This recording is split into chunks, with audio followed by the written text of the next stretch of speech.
Bonjour à tous, je suis Dido et bienvenue dans ce nouvel épisode de Oui Déco par Dido.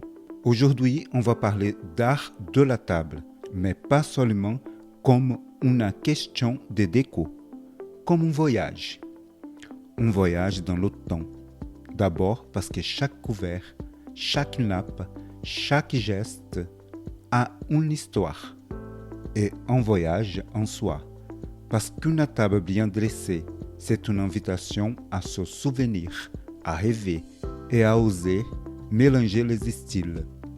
Alors, installez-vous et laissez-moi vous raconter comment j'ai marié l'héritage des banquets royaux, ma desserte à roulettes chargée de souvenirs et cet mélange subtil entre baroque et minimalisme qui me ressemble tant. Saviez-vous que l'art de la table est né il y a des millénaires, bien avant les fourchettes et les nappes en lin? Les Grecs et les Romains organisaient déjà des festins où chaque détail comptait. Mais c'est à la Renaissance que tout a basculé. Les Médicis ont transformé le repas en spectacle. Et Louis XIV en a fait un art de vivre à la française. Aujourd'hui encore, quand je dresse ma table, je pense à ces siècles d'histoire. Par exemple, la disposition de couverts à la française, un héritage direct de Versailles. Mais moi, j'y ajoute une touche personnelle.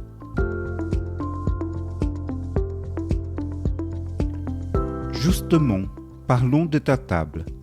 Tu as souvent évoqué ta desserte à roulettes. Elle a l'air d'avoir une âme, cette desserte.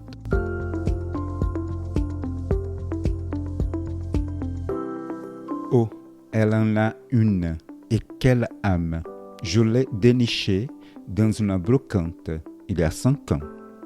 Une vieille charmante desserte avec des roues en laiton oxydé et des sculptures rococo usées par le temps. Le vendeur m'a raconté qu'elle venait d'un hôtel particulier d'Aix-en-Provence, où elle servait de dessert lors des dîners en terrasse. Quand je l'ai vue, j'ai tout de suite imaginé les rires des convives, les cliquetis des cuillères à sorbet, les bougies qui vacillaient dans la nuit. C'est un meuble qui a vécu. Et chaque éraflure est une histoire. Aujourd'hui, elle trône au milieu de ma table minimaliste, comme un pont entre les époques. C'est elle qui t'a inspiré ce mélange audacieux entre baroque et minimalisme? Tout à fait.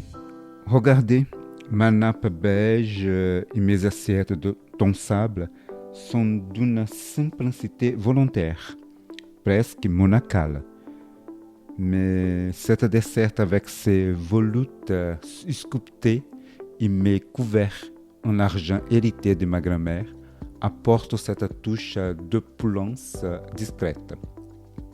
C'est ça mon équilibre, une base épurée et des éclats de fantaisie, comme une toile blanche rehaussée de touches d'or. D'ailleurs, saviez-vous qu'au XVIIIe siècle, les salons parisiens jouaient déjà sur ces contrastes? Une console sobre, mais surmontée d'un miroir doré à outrance.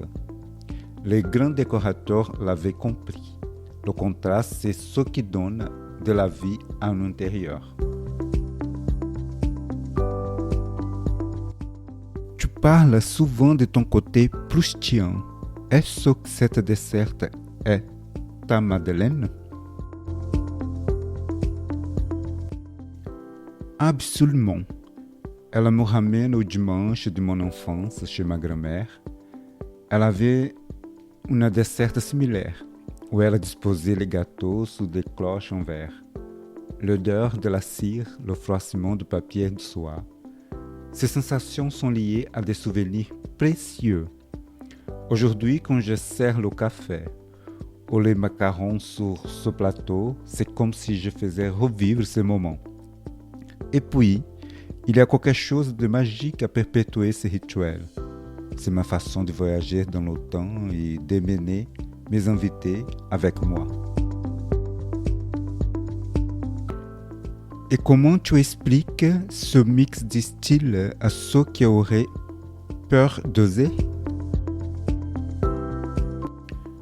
Je leur dirais, commencez par une base neutre, une table en bois brut, une nappe unie et ajoutez un seul objet fort.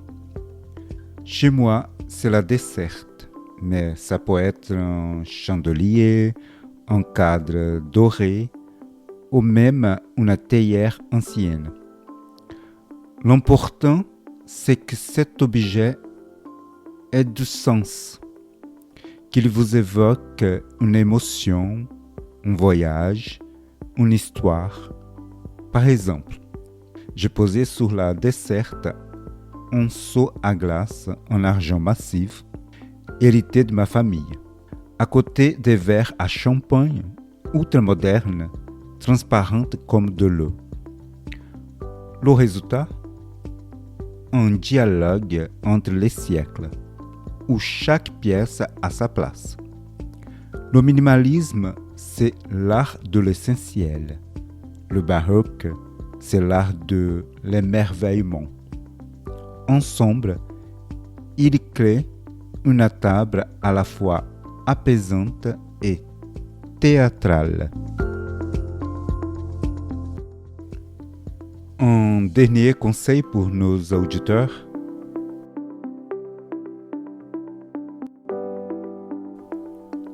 Osez mélanger les époques et les matières.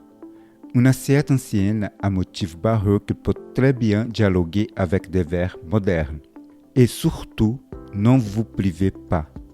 Une belle table, c'est comme une bonne histoire. Ça doit faire vibrer. Alors, à vos nappes et que la fête commence. On sourit au passé et nous voilà dans le présent.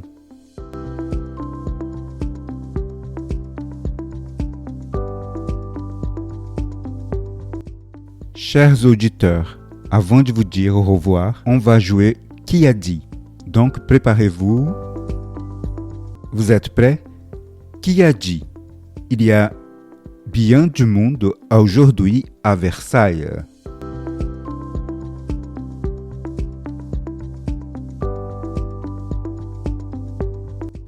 La réponse de Qui a dit? Il y a bien du monde aujourd'hui à Versailles, c'est Marie-Antoinette à la comtesse du Barry, le 1er janvier 1772, lors de la séance des veaux.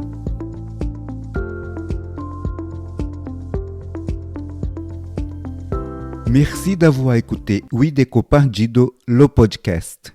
Retrouvez-moi pour de nouvelles inspirations, des astuces élégantes et des conversations autour de la décoration et du bien vivre.